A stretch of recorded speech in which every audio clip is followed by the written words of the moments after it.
Hello everyone, welcome to all in study time channel. तो आपको पता है पहले हमने जो है वो डिमांड का कंसेप्ट कर लिया था टीजीटी आर्ट्स के लिए। हम मेन जो इकोनॉमिक्स के कंसेप्ट हैं वो कर रहे हैं। तो सप्लाई क्या होता है? अब डिमांड जो है वो आपका कंज्यूमर से रिलेटेड है। डिमांड जो है वो किससे रिलेटेड है? कंज्यूमर से। सप्लाई जो है वो आपका किससे रिलेटेड है? प्रोड्यूसर से।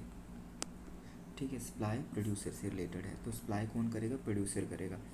तो जैसे डिमांड है वैसे उसका ऑपोजिट जो है वो सप्लाई होता है। तो सप्लाई क्या होता है कि क्वांटिटी सप्लाई जो है वो एक सेलर जो है वो कितना एक टाइम पीरियड में जो है वो कितना सप्लाई जो है वो सेल करने के लिए रेडी है, विलिंग टू सेल या able to offer for sale. तो वो होता है आपका सप्लाई की आपूर्ति जो है, या पूर्ति से तात्पर्य उस वस्तु या सेवा की मात्रा से है जिसे एक उत्पादक विभिन्न प्राइस विभिन्न मूल्यों पर एक निश्चित समय में बेचने के लिए तैयार और सक्षम होता है। जबकि अन्य कारक जो है वो क्या रहते हैं? Other things remaining constant. अन्य कारक जो है वो स्थिर रहते हैं, जो कि हमने डिमांड में करा था। वैसे ही अदर फैक्टर हैं वो जो कि आपके कांस्टेंट रहेंगे। ठीक है, तो इसके फीचर्स जो हैं वो क्या है? इसके फीचर्स आते हैं कि प्राइस डिपेंडेंस, कि जो आपकी सप्लाई है वो किसके ऊपर डिपेंड करती है? प्राइस के ऊपर। अब यहाँ पर डिमांड के साथ नेगेटिव रिलेशन था प्राइस का, सप्लाई के साथ पॉजिटिव है। प्राइस के बढ़ने पर सप्लाई बढ़ती है, और प्राइस जब कम होता है तो एक सप्लायर जो है, प्रोड्यूसर जो है वो कम बेचेगा। ठीक है, और जब ज़्यादा प्राइस होगा तो उसका मोटिव होता है कि ज़्यादा सेल करना। तो ये आपका जो है वो मतलब प्रॉफिट से रिलेटेड है। और कंज्यूमर वाला जो कंसेप्ट है, मतलब डिमांड वाला, वो सेटिस्फैक्शन से रिलेटेड है। तो consumer wants maximum satisfaction and producer want maximum profit. तो प्रोड्यूसर का मोटिव होता है मैक्सिमम प्रॉफिट अर्न करना। तो यहाँ प्राइस डिपेंडेंस होता है, supply is directly related to price है, higher price and the higher supply होगा। टाइम एलिमेंट्स के साथ चलेगा, supply is always measured with respect to a specific time period के साथ ये मेजर होगी, या तो डेली बेसिस पे हो सकता है या आपका वीकली ईयरली जैसे भी है, जो है वो आपका टाइम एलिमेंट से रिलेटेड है। क्वांटिटी सप्लाइड वर्सेस सप्लाई क्या होता है? सप्लाई जो है वो आपका रेफर्स टू मतलब कि रेडी टू सेल या willing to sell. Quantity supply का मतलब ये है कि specific amount sold by the producer at a specific prices.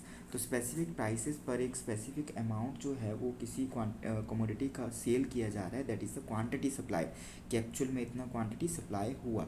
But supply क्या है? सप्लाई पूरे स्टॉक को रिफ्लेक्ट करता है। ये supply refers to the whole schedule at a various prices, कि उसके पास जितना भी है विलिंग टू सेल, वो उसको बेचने के लिए रेडी है। ठीक है, तो वो उसको होल सप्लाई को, वो जो होल शेड्यूल को ये रिप्रेजेंट कर रहा है।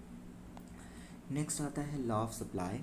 लॉ ऑफ सप्लाई की अगर हम बात करें, the law of supply states that other things remaining constant होती है, supply increases with rise in price and decrease with fall in price. मतलब कि प्राइस के बढ़ने पर सप्लाई बढ़ेगी, प्राइसेस के कम होने पर सप्लाई क्या होएगी? कम होएगी। ठीक है, डिटर्मिनेंट्स आते हैं कुछ सप्लाई के। प्राइस ऑफ द कमोडिटी, मतलब कि जो सप्लाई है उसको क्या क्या चीज़ें जो है वो डिटरमाइन करती है। तो first is price of the commodity, मतलब कि एक कमोडिटी का प्राइस होना चाहिए, प्राइस के चेंज होने पर ही सप्लाई जो है वो चेंज हो रही है, रिएक्ट कर रही है।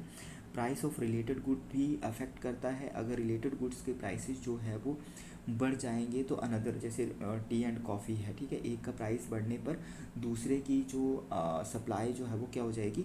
कम हो जाएगी। मतलब कि अगर टी का प्राइसेस बढ़ा है तो प्राइसेस के टी के बढ़ने से सप्लाई टी की बढ़ेगी, कॉफ़ी की जो है वो क्या करेंगे? वो कम करेंगे। तो इस तरह से। नेक्स्ट आता है आपका कॉस्ट ऑफ प्रोडक्शन। प्रोडक्शन की कॉस्ट का भी इम्पैक्ट पड़ता है। अगर कॉस्ट ज़्यादा लगी है तो सप्लाई जो है, कॉस्ट ज़्यादा है तो हो सकता है कि वो प्राइसेस उनको बढ़ाने पड़े, और जो प्राइसेस बढ़ा रहे हैं तो सप्लाई ज़्यादा करेंगे। अनदर थिंग ये होगी कि अगर प्राइसेस कम है तो सप्लाई कम करेंगे। नेक्स्ट आता है टेक्नोलॉजी। बेटर टेक्नोलॉजी है तो ज़्यादा प्रोडक्ट है, सप्लाई ज़्यादा होगी, और depends upon the price. Government policy and taxes subsidies भी इम्पैक्ट करती हैं। अगर टैक्सेस ज़्यादा लग रहे हैं, ठीक है, सब्सिडीज़ अगर मिल रही हैं तो उस वे से जो है वो सप्लाई इम्पैक्ट होगी। अगर प्राइसेस ज़्यादा रख रहे हैं वो, तो सप्लाई ज़्यादा बेचने का मोटिव होगा उनका, इस तरह से। एक्सपेक्टेशंस ऑफ फ्यूचर प्राइस, अगर फ्यूचर में प्राइस के इंक्रीज़ या डिक्रीज़ होने की पॉसिबिलिटी है, अगर फ्यूचर में उनको लगता है कि प्राइस बढ़ेगा तो प्रेजेंट में सप्लाई कम करेंगे। अगर फ्यूचर में लगता है कि प्राइस कम होगा तो प्रेजेंट में वो ज़्यादा सप्लाई करेंगे। Natural factor such as climate, weather and disaster, ये भी चीज़ें जो है वो अफेक्ट करती है सप्लाई को। तो उसके अकॉर्डिंग जो है वो सप्लाई, अगर क्वांटिटी ही कम है तो सप्लाई उस हिसाब से कम होगी, but at that time prices ज़्यादा हैं तो वो सेल ज़्यादा प्राइसेस पर करना चाहेंगे। But it depends upon the climate, weather and disaster की कंडीशन क्या है इकोनॉमी में। नेक्स्ट आता है आपका यहाँ पर अगर हम बात करें तो थोड़ा सा इसका शेड्यूल और कर्व देख लेते हैं। सप्लाई कर्व क्या होता है। सप्लाई शेड्यूल की बात करें तो यहाँ पर आपका जो है वो प्राइस आएगा, यहाँ पर क्वांटिटी सप्लाई आएगा, ठीक है। यहाँ प्राइस 10 है और ये 20 हो गया। सप्लाई जो है वो 20 है और ये कितनी होगी 40। तो प्राइस के बढ़ने पर सप्लाई भी क्या होगी, ये बढ़ रही है। तो इसका जो कर्व आएगा वो आपका किस तरह से आएगा, इस तरह से, ठीक है। तो ये 10 price 20 and this is the 40। जब प्राइस 20 हुआ, इस तरफ को प्राइस है, इस तरफ को क्वांटिटी सप्लाई, ठीक है। तो ये सप्लाई का कब पॉजिटिव होता है, there is a positive relationship between quantity supplied and price, ठीक है। डिमांड का भी बता देता हूँ। डिमांड जो है वो इस तरह से आएगा, ये क्वांटिटी डिमांडेड आएगा और यहाँ प्राइस अगर 5 से 10 हो गया तो क्वांटिटी जो है वो क्या हो जाएगी, कम हो जाएगी, 10 से 5 हो जाएगी, ठीक है।